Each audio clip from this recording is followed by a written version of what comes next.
जय हिंद फ्रेंड्स। आज से हम एक नई सीरीज शुरू कर रहे हैं जिसके अंदर हम देखेंगे यानी आज ही के दिन मतलब जो तारीख होगी उसी तारीख को इतिहास के अंदर क्या घटना होती है उस घटना के बारे में हम जिक्र करने वाले हैं।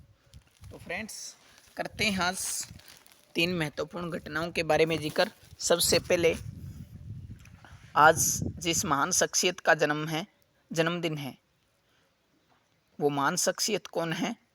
विक्रम साराभाई। विक्रम साराभाई के बारे में आप जानते होंगे। इनको क्या कहा जाता है? भारत का जो अंतरिक्ष कार्यक्रम है उसके जनक के रूप में इनको जाना जाता है। तो देख लेते हैं छोटा सा जीवन परिचय इनका। व्यक्तित्व महान थे, लेकिन वैज्ञानिक विक्रम साराभाई का जन्म 1919 के अंदर आज ही के दिन अहमदाबाद में हुआ था। इंग्लैंड से उच्च शिक्षा प्राप्त कर बेंगलुरु में भारतीय विज्ञान संस्थान से जुड़े कॉस्मिक किरणों पर शोध किया। 1947 में अहमदाबाद में भौतिक अनुसंधान प्रयोगशाला की स्थापना की। तो आपसे पूछ सकता है भाई, भौतिक अनुसंधान प्रयोगशाला की स्थापना कब की गई थी? तो कब की गई थी? जब भारत आज़ाद हुआ उसी वर्ष। और कहाँ पर की गई थी? अहमदाबाद के अंदर। डॉक्टर होमी जहांगीर भाभा की मदद से तिरुवनंतपुरम में भारत का पहला रॉकेट लॉन्चिंग स्टेशन स्थापित किया गया। तो पूछ सकता है आपसे कि भारत का पहला रॉकेट लॉन्चिंग स्टेशन कहाँ पर स्थापित किया गया था? तो तिरुवनंतपुरम। और 1969 के अंदर इसरो की स्थापना में इन्होंने क्या की थी? महत्वपूर्ण भूमिका निभाई थी। और इनको इसरो के एक तरह से संस्थापक के तौर पर जाना जाता है, ठीक है ना। और प्रथम भारतीय जो उपग्रह था आर्यभट्ट, उसके प्रक्षेपण में भी इनका क्या था? महत्वपूर्ण योगदान था, याद रखना। देख लेते इसरो के बारे में। तो इसरो की अगर हम बात करें तो हेडक्वार्टर कहाँ पर है इसरो का? हेडक्वार्टर की अगर हम बात करें तो कहाँ पर है? बेंगलुरु के अंदर। बेंगलुरु के अंदर हेडक्वार्टर है। और स्थापना की अगर हम बात करें तो 15 अगस्त 1969 को क्या होती है? स्थापना होती है डॉक्टर विक्रम साराभाई जी के प्रयासों से। और वर्तमान में जो इसके हेड है वो कौन है? एस सोमनाथ, याद रखना। एस सोमनाथ वर्तमान के अंदर इसके हेड हैं। आगे देख लेते हैं।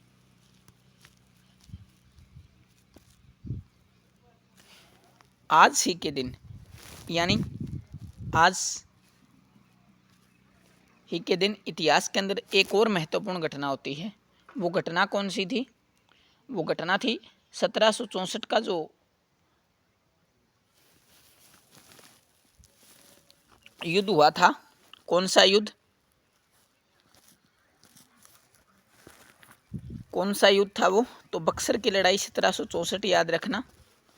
12 अगस्त 1764, सॉरी 1764 के अंदर तो क्या होता है? बक्सर की लड़ाई होती है। फिर 12 अगस्त 1765 के अंदर 12 अगस्त 1765 के अंदर क्या होता है? जो मुगल और ईस्ट इंडिया कंपनी थी, जो मुगल और ईस्ट इंडिया कंपनी थी उनके बीच क्या होता है? इलाहाबाद की संधि होती है, ठीक है ना। जो मुगल बादशाह शाह आलम द्वितीय और ब्रिटिश ईस्ट इंडिया कंपनी के बीच इलाहाबाद की संधि हुई थी। यह संधि क्यों हुई थी? क्योंकि 1764 के अंदर बक्सर की लड़ाई के अंदर के बाद में, ठीक है ना, जो मुगलों की हार हो गई थी तो उसके बाद में मुगल सम्राट को शक्तिहीन बना दिया गया था। और यहीं से क्या होता है? ब्रिटिश शासन की क्या होती है? नींव रखी जाती है। तो पूछ सकता है कि भी मुगलों की तरफ से नेतृत्व किसने किया था? तो किसने किया था? नवाब, बंगाल के नवाब थे। कौन थे बंगाल के नवाब? मीर कासिम। मीर कासिम। और अवध के नवाब कौन थे? सुजाउदौला, ठीक है ना।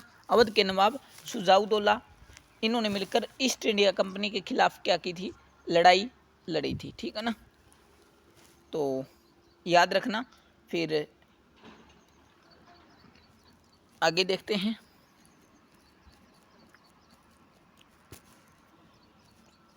अमेरिका में पाया गया डायनासोर का सबसे बड़ा जीवाश्म आज ही के दिन 12 अगस्त 1990 के अंदर, ठीक है ना, अमेरिका के दक्षिण डकोटा में डायनासोर का सबसे बड़ा जीवाश्म मिला था। इसे जीवाश्म विज्ञानी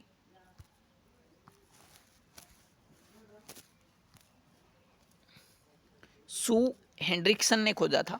जीवाश्म अवशेष टायरानोसारस रेक्स डायनासोर की एक प्रजाति थी। माना जाता है कि जीवित रहने के लिए उनकी लंबाई कितनी थी, जीवित रहने के दौरान 42 फीट। और डायनासोर क्या हो चुकी है, एक लुप्त प्राय प्रजाति हो चुकी है। डायनासोर अब बिल्कुल लुप्त हो चुके हैं पृथ्वी से। तो ये कुछ महत्वपूर्ण घटनाएं थी। अगर आपका प्यार मिला तो इस सीरीज को हम हर रोज लेके आएंगे, ताकि हमारे इतिहास से आप चिर परिचित रहें। तो इतना ही।